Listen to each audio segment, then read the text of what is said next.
એ મુસ્લિમોની વાત જાઓ તો દાદા, પણ ઉત્તર ભારતની અંદર એકલા હરિયાણામાં જ 200 સ્ત્રીઓને આપઘાત કરવો પડે એવી સ્થિતિ થઈ. શું કે છે? હરિયાણામાં એકલા હિન્દુસ્તાન 200 સ્ત્રીઓને આપઘાત કરવાનો વખત આવ્યો એવી સ્થિતિ થઈ. અત્યારે એ સ્થિતિ છે એમ કે છે હરિયાણામાં. એ બળાત્કારો બધા થયા છે. એ તો આ પાડોશીઓ છે. એમને ત્યાં એ ધર્મ એમનો બદલાશે. આપણો જેમ બદલાઈ રહ્યો છે ને એમનો બદલાશે. દરેક ના ધર્મ બદલાવાના છે. ધર્મ જયારે બદલાશે. આ હિન્દુઓની વાત છે. હરિયાણામાં હિન્દુઓની વાત છે. હિન્દુઓને શું થયું? હરિયાણામાં હિન્દુઓની વાત છે કે 200 આપણા ઉત્તર ભારત જે આપણે ગુજરાતમાં સ્ત્રીઓની સ્થિતિ છે એ ઉત્તર ભારતમાં નથી. આપણે ગુજરાતમાં જે બધું સ્ત્રીઓની સ્થિતિ છે એવી ત્યાં ઉત્તર ભારતમાં નથી. હિન્દુ સ્ત્રીઓની પણ નથી એમ. એટલે કોણ હેરાન લોકો કરે જ છે? એના પર એમના સગા સ્ત્રીઓ પતિઓ જ આ કરતા હોય છે. એમના સગા સ્નેહીઓ પતિઓ જ એવું કરતા હોય છે હા, એ બધું. કે જેને કારણે એને મૃત્યુ પામવું પડે. દાખલા તરીકે એટલે એમને આપઘાત કરવો પડે એવી વ્યક્તિ છે. દહેજને કારણે એ લોકોને એવું છે ને. સંખ્યાબંધ આપઘાત કરવા પડે. હા, તેથી જ અત્યારે જે આ વસ્તી વધી છે ને આ વસ્તી એકદમ ઘટી જવાની છે. આ જગત હાનિ વૃદ્ધિના નિયમના અધીન છે. શેના અધીન છે? 1930 થી તમે ચાર્ટ જોતા આવશો તો દિવસે દિવસે વધતી જ જતી છે. 1930 થી તમે ચાર્ટ જોશો ને તો જડતી જ જડતી છે. સમજ પડી ને? તે તમે દવાખાનામાં જાઓ છો ત્યારે પેલા દર્દીનો ચાર્ટ જોયો છો તો તાવ ચડતો ચડતો ચડતો અમુક સુધી ચડ્યો તે એકલો સીધો ચડે નહીં. ચડે સેજ પડે, સેજ ચડે સેજ પડે, પણ છેવટે ચડતો જ જતો હોય. શું થાય? આપ સમજવાય ને? એને ચડતું કહેવાય છે, એને વૃદ્ધિ કહેવામાં આવે છે. પછી એ જ પાછું આપણે તાવ ઉતરતો ઉતરતો ઉતરતો એ તમે જોયું છે ચાર્ટ જોયું છે ને એ રીતે આ વર્લ્ડ ચાર્ટમાં જ છે. એટલે આ લોકો જે કહે છે ને મગજ મારી શું કામ મારી કરો છો, વગર તમને ભવિષ્ય શું કામ ભાગો છો? તે ભવિષ્ય ભાગતા ક્યાંથી ભાગ્યા તમે બધા? ભવિષ્ય મારી નતા ભાગતા કે તમે શું કામ ભવિષ્ય ભાગો છો? આ લોકોને હેરાન કરો છો, લોકોને મગજ મારી કરાવડાવો છો, લોકોને ભય પામે છે લોકો. નહીં કે છે નામ શીઘ્ર ભવિષ્ય જાણો છો. તે હજુ કેટલા વર્ષ જીવવાનું તે ઠેકાણું નથી. કલ્પનાઓ શા માટે કરો છો? અત્યાર સુધી જે રીતે વસ્તી વધારો થતી આવી છે એ રીતે આયોજનકારો એમ કે છે કે ભાઈ 90 કરોડની 2000ની સાલમાં વસ્તી થશે. એ તો અત્યાર સુધી જે રીતે વસ્તી વધતી એ ચાલી છે એટલે આયોજનકારો એમ કે છે કે એના હિસાબે 2000 માં 90 કરોડ ની આયોજન કરવું પડે ને. તો 30 માં કેમ નથી બોલતા? કે અત્યારે બોલો છો? હવે યોજના હવે શરૂ થઈ ગઈ. યોજના તો 30 માં બોલવું હતું ને પહેલે જ ચેતત ને તો બધા લોકોને કહી દે કે 2 છોકરા થાય તેના ઉપર જાલ મુકાવી દઈશું. હવે બોલો છો કે પણ દાદા 77 માં ચેત્યો તો એને મુશ્કેલી થઈ. 77 માં ચેત્યા અરે ચેત્યા જ 77 માં ને કે છે. ચેત્યા જ બધા 77 માં અને અતિશયોક્તિ પેલા સંજય ગાંધીએ કરી એટલે બધા વધારે ચેત્યા એમ કેવા માંગે છે. શું કહ્યું? આ 77 માં જ બધા ચેત્યા કે છે. પણ હવે ચેતવાનો શું અર્થ છે? તમને હવે કહ્યું ને આ તો ગમે એમ ચેતો ખરા પણ ભવિષ્ય ભાગવાની કોઈને છૂટ નથી, અર્થ નથી કે 2000 માં આમ થઈ જશે, આટલી વસ્તી થઈ જશે, એટલા લોકોના ઉપર મન પર શું અસર થાય છે, શું થશે, આપણે શું ખાઈશું શું પીશું હતા નથી. આ લોકો ચિંતા ભવિષ્ય ભાગવાની એ ભવિષ્ય ભાગવાની જરૂર શું છે? શું help કરશે? એ શબ્દ શું help કરશે? મેં એમને પૂછ્યું આજે મને ભેગા થાય હું કહું કે તમે શા હેલ્પિંગ માટે આ બોલો છો? તમારો ઇગોઇઝમ બતાડો છો. આ તમારું હિન્દુસ્તાનના લોકોને ભડકાવો છો આવી રીતે. તમે હેલ્પ તો કઈ કરતું નથી. એક સેન્ટ પણ હેલ્પ કરતું નથી. જે એક સેન્ટ હેલ્પ ના કરે એ શબ્દ શા માટે બોલો છો? તે અને ભવિષ્યવાણી બોલો છો? ભૂતકાળ બોલો. ભૂતકાળ ઉપદેશ માટે કામ લાગે. શું થાય? હા, આ તો ઉપદેશ નથી કરતું. આ તો શું કામ ભડકાવો છો? આવું કેટલાય વર્ષથી ભડકાય કરો છો.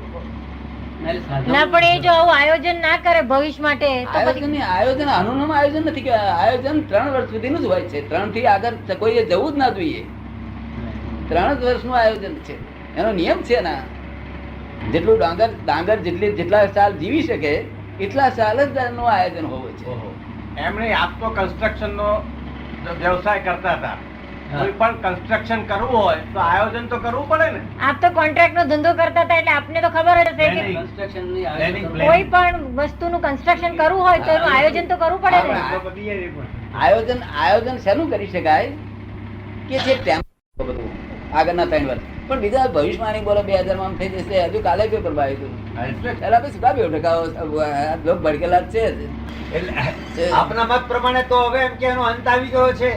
હવે આ વસ્તી વધારાનો અંત આવી ગયો છે એવો આપનો મત આ છે? વસ્તીના હવે તૈયારી જ થઈ રહી છે. એટલે મેં કેટલાક ને કહેલું કે ઓપરેશન ના કરાવશે લા. નહીં તો આ 2-3 છે મરી જાય તો પછી મનમાં ઉપાધિ થાય ફરી એક હોત તો સારું પડે. જો આ કુદરતના નેચરના વિરુદ્ધ શા માટે આ બધા પડ્યા છો?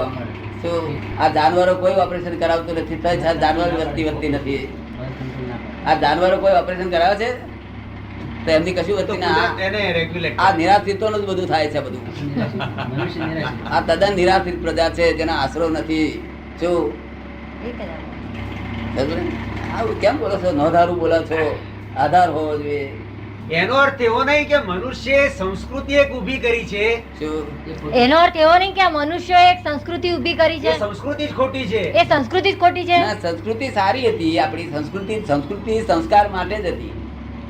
એ સંસ્કૃતિ આજે આપણી એ હંમેશા અજવાળા પછી અંધારું આવ્યા જ છે નિયમથી. શું થાય છે? તે સંસ્કૃતિને અજવાળું હતું તારે બહુ લાભ મળ્યો.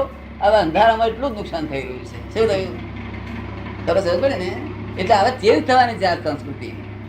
માટે હવે ગભરાવાનું કોઈ કારણ ઉડતું કઈ હેલ્પ કરો લોકોને. જો અરે ના સમજણ પડે ના બોલશો. શા સારું અમે હેરાન કરો.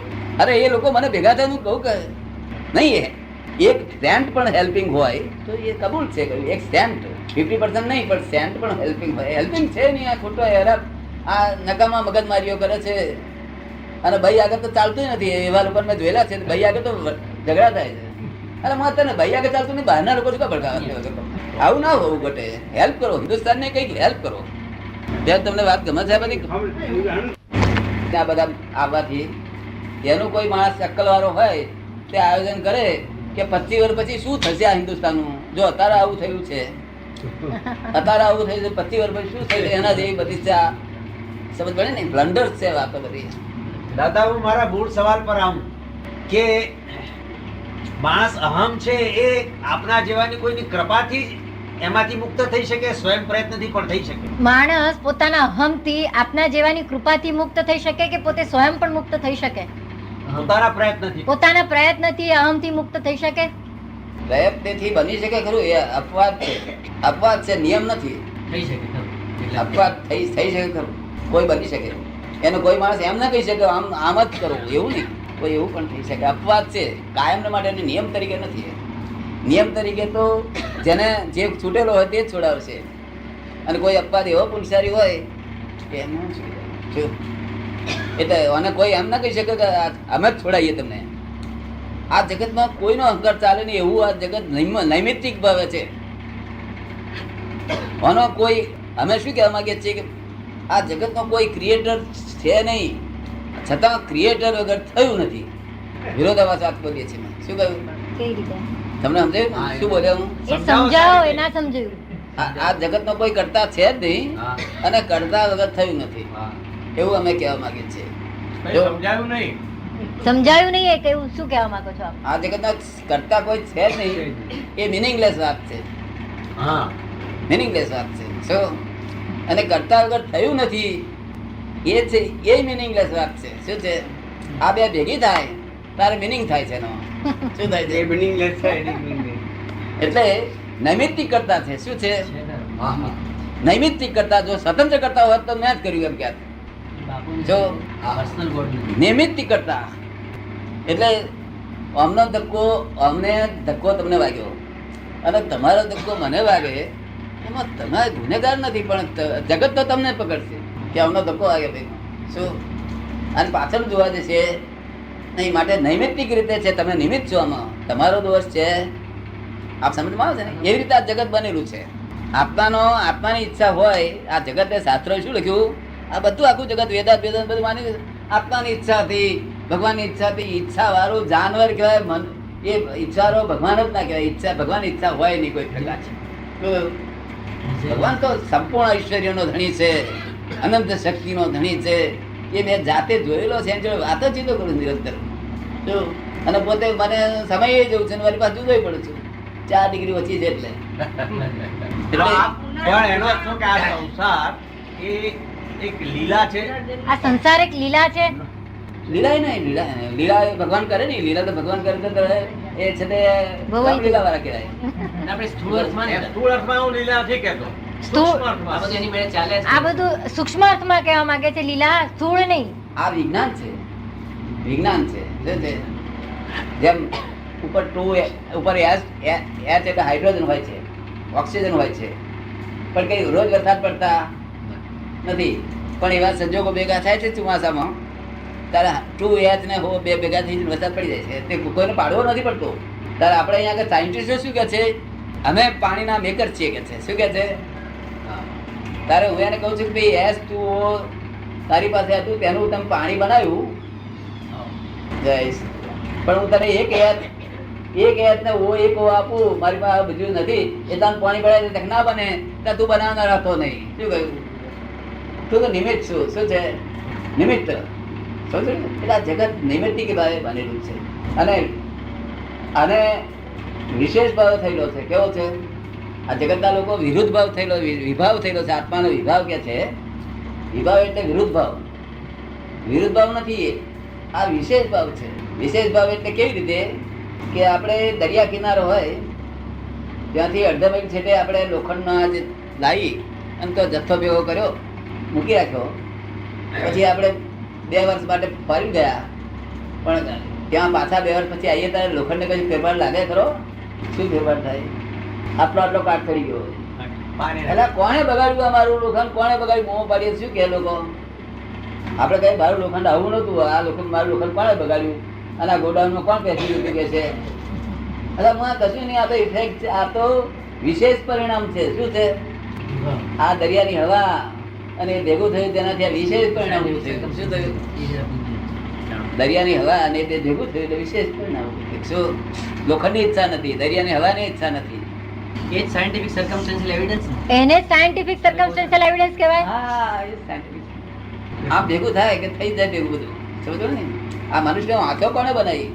કોઈ બનાવનાર નથી. આ ભેગું થાય, પરમાણુ ભેગા થઈ જાય છે. કેટલી સુંદર વાક્ય હોય છે. તમે એક જ શબ્દ બોલો, તમે સેજ ક્રોધ કરો ને ત્યારે આ બહાર જે પરમાણુઓ છે જેને જડ કહેવામાં આવે છે, જડ પરમાણુ, જેને અણુ કહે છે, તે અણુથી બહુ નાનામાં નાનો ભાગ તે પરમાણુ કહેવાય, જેના ફરી ભાગ ન થઈ શકે, અણુના ભાગ થઈ શકે. તે અવિભાજ્ય છે અણુ, પરમાણુ. તે પરમાણુ આ જગત બધું પરમાણુથી ભરેલું છે. એ તમે જ્યારે ક્રોધ કર્યો કે પરમાણુ તમારી અંદર પેસે, ચોખ્ખો પરમાણુ, ચોખ્ખો એકદમ. હવે એ પરમાણુ જે પેસે, તમે ક્રોધ કર્યો, એ પરમાણુ ક્રોધવાળા થઈને પેસે. એ પરમાણુ ને એની ક્રોધની ઇફેક્ટ થઈ અને અંદર પેસે. શું થાય? શુદ્ધ હોય. હવે એ પરમાણુ જ્યાં સુધી બહાર હતો ત્યાં સુધી વિસ્તરતાનું નામ કહેવાતું હતું. શુદ્ધ વિશ્રામ. અને મહી બેઠો એટલે પ્રયોગશા થઈ ગયો. શું થયું? પ્રયોગશા થઈ ગયો. અને પ્રયોગશા થયો તેને બીજે અવતારે મિશ્રતા થાય.